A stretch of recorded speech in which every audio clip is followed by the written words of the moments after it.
শুভেন্দুগড়ে ফের শাসক রাজ। পটাশপুরে সমবায় নির্বাচনে জয় তৃণমূলের। প্রার্থী দিতে পারল না গেরুয়া শিবির। 9টি আসনে জয়লাভ উল্লাস কর্মী সমর্থকদের।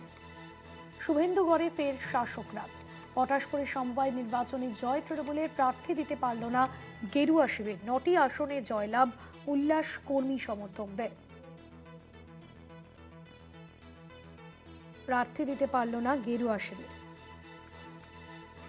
9টি আসনে জয়লাভ উল্লাস কর্মী সমর্থকদের।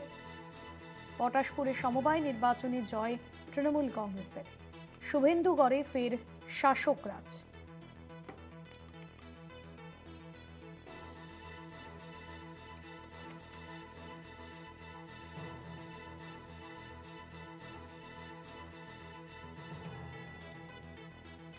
সুব্রত পাত্র রয়েছেন আমাদের প্রতিনিধি ফোন লাইনে। সুব্রত, কি জানা যাচ্ছে বিধানসভা নির্বাচনের আগে এই জয় তো শাসক শিবিরে বাড়তি অক্সিজেন যোগাবে? দেখো ভাস্বদিদি, তোমাকে প্রথমেই বলে রাখবো, পূর্ব মেদিনীপুর ওই পূর্ব মেদিনীপুর হচ্ছে শুভেন্দুর গড়।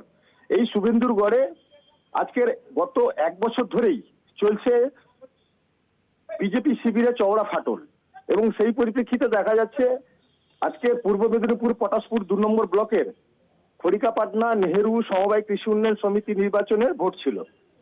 সেই ভোটে দেখা গেল 9টি আসনে ভোট ছিল। সেই 9টি আসনের মধ্যে তৃণমূল কংগ্রেস শাসক শিবির বিনা প্রতিদ্বন্দ্বিতায় জয়লাভ করে। বিজেপি প্রার্থীরা একটিও প্রার্থী দিতে পারেনি।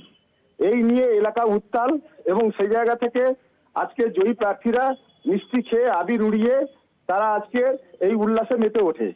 বলাই বাহুল্য, তৃণমূল কংগ্রেসের পক্ষ থেকে বলা হচ্ছে যে মমতা বন্দ্যোপাধ্যায়ের যে উন্নয়ন, সারা বাংলায় যে উন্নয়ন, সেই উন্নয়নের ধারে কাছে কেউ ঠেকতে পারবে না।